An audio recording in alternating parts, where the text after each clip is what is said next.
NDPS కేసులో ED అధికారులు దూకుడు పెంచారు. హైదరాబాద్ సోదాలు నిర్వహించిన ఈడీ వికాస్ నిమార్ అనే వ్యక్తిని అదుపులోకి తీసుకుంది. విదేశీయులను లక్ష్యంగా చేసుకుని నిందితులు మోసాలకు పాల్పడుతున్నట్లు ఈడీ అధికారులు గుర్తించారు. రుణ బకాయిలు, పన్ను బకాయిలు, చట్ట వ్యతిరేక కార్యకలాపాల్లో ప్రమేయం ఉన్నట్లు విదేశీయులను బెదిరించి మోసాలకు పాల్పడుతున్నాడు. ఇటీవల హైదరాబాద్ కేంద్రంగా కాల్ సెంటర్ను కూడా ఏర్పాటు చేసినట్లు ఈడీ గుర్తించింది.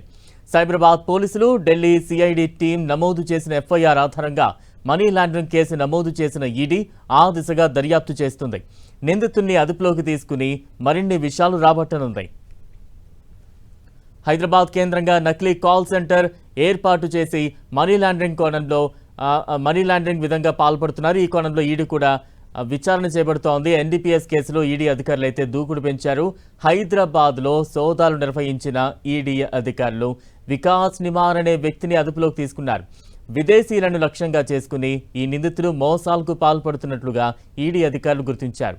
రుణ బకాయిలు, పన్ను బకాయిలు, చట్ట వ్యతిరేక కార్యకలాపాల్లో ప్రమేయం ఉన్నట్లుగా విదేశీయులను బెదిరించి మోసాలకు పాల్పడుతున్నాడు.